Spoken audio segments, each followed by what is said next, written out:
আরাফ, এদিকে আসো তো, এদিকে আসো, এদিকে আসো তুমি। শোনো, তোমাকে একটা চ্যালেঞ্জ দিলাম। তুমি যদি ওই একটা গাছ আর ইট কলে একটা বাঁধ দেখতে পাচ্ছ, ওদিকে ওই দুইটার ফাঁকটা যদি তুমি বল ঢুকাইতে পারো, ঠিক আছে, তো তোমাকে আমি 10 টাকা দিব, 10 টাকা। যাও, পালায় ঢুকাও। আরাফ, তো মারো। মিস, তুমি কিন্তু না, 3 মাইরে তুমি যদি গোল দিতে পারো তো তোমাকে আমি 10 টাকা দিব পুরস্কার হিসাবে। মারো,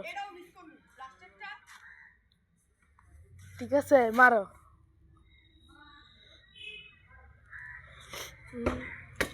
ও, সুন্দর একটা গোল দিয়ে দিল আরাফ। 1 মাইল নিচ্ছে কিন্তু সে একটা গোল দিয়ে দিল, সুন্দর অসাধারণ একটা গোল দিয়ে দিল, সেখানে 10